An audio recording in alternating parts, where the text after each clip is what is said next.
Copa আমেরিকার আগেই আর্জেন্টিনার দলে আরও দুটি ম্যাচ, তো কাদের বিরুদ্ধে খেলবে, কবে হবে, অবশ্যই ডিটেলস আপনাদেরকে জানাচ্ছি।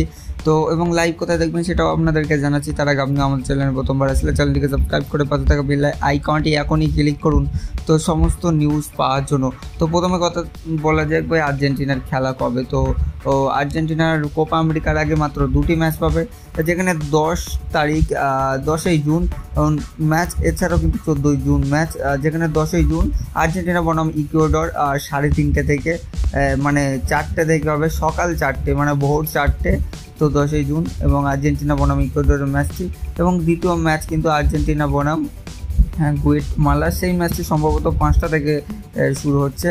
অর্থাৎ এই দুটি ম্যাচ কিন্তু আর্জেন্টিনা কোপা আমেরিকার আগে পেয়ে যাচ্ছে জুন মাস 10 তারিখ এবং 14 তারিখ, এবং ইকুয়েডরের সাথে ম্যাচটাই ইম্পর্টেন্ট হবে। এছাড়া সেইভাবে এইগুলো জাস্ট ফ্রেন্ডলি ম্যাচ, তাই জন্যে কোনো অফিসিয়ালি টিভিতে দেখানো হবে না। তো অবশ্যই আপনারা আমাদেরকে ফলো করতে পারেন বা কিরিকবঙ্গ টেলিগ্রাম বা বিকিএ স্পোর্টস টেলিগ্রামে আপনারা জয়েন করতে পারেন অবশ্যই।